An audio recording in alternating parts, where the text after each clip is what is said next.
going to explain to us the difference between Zionism and Judaism, and they're he's definitely going to share my favorite chant that he knows which one I'm talking about.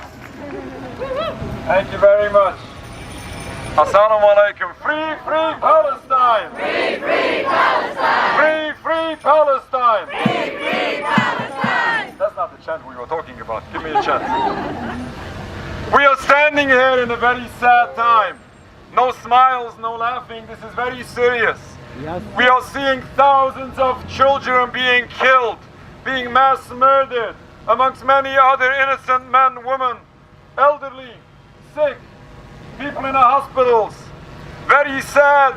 And we are standing here as human beings, as many people in many other major cities around the globe, and we condemn these atrocities, we condemn this genocide, and we demand and we plead to the world to stand up and to help to stop all of this. I just returned last night from Istanbul. There was a very successful pro-Palestinian convention. Then I joined a mass rally on the streets of Istanbul yesterday noon. Another delegation of Jewish rabbis attended Johannesburg, a convention. We have Jewish people around the world standing up each and every day for the last week. Because we are so disturbed. It pains every human being when we are witnessing the news and we are seeing what is happening. We're seeing the photos and the videos coming through to us. It's so sad when we see, especially here in the States, political leaders standing up and conflating anti-Zionism with anti-Semitism. This is not only sad, this is wrong, this is misleading. We have to remember there is a great difference between Judaism and Zionism. Judaism is a religion only, nothing about politics and nationalism, versus this movement of Zionism, which is a purely political movement, and in every way misrepresents Judaism. It is a true desecration of God's name when the Jewish religion is being misused to justify all these crimes that we are witnessing.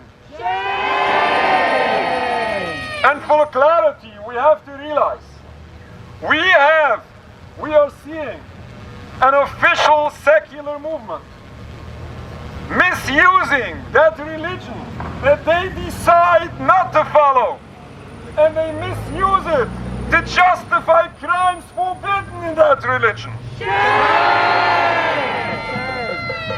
This is embarrassing and this is ridiculous, and we as human beings should share together, should join arms and stand up and speak up and clarify to the world that when we are criticizing these crimes, we have nothing against the Jewish people, neither against the Jewish religion. This is what officials in Palestine continue to say.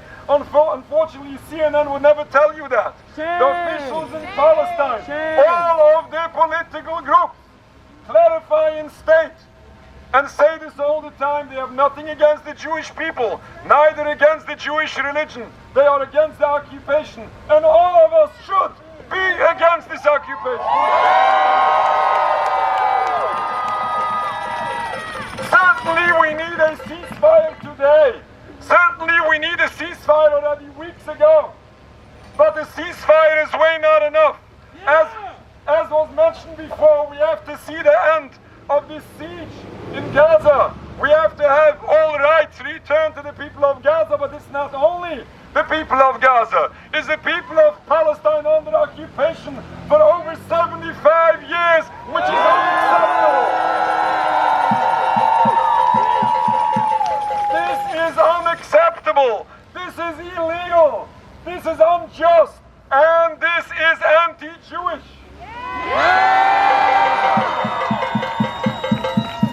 If we truly want to see a better future, if we want to see safety and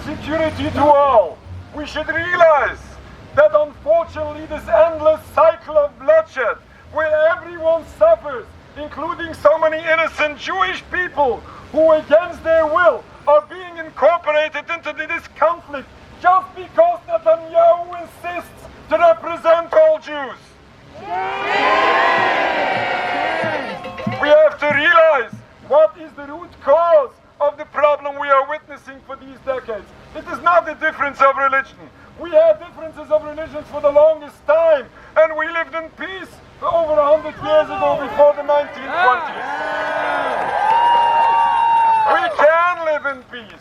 We should use an example, the past history, to teach us and to show us how peace can take place, and how we can, as a Jewish minority even, live amongst the majority of Muslims, of Palestinians, in safety and security.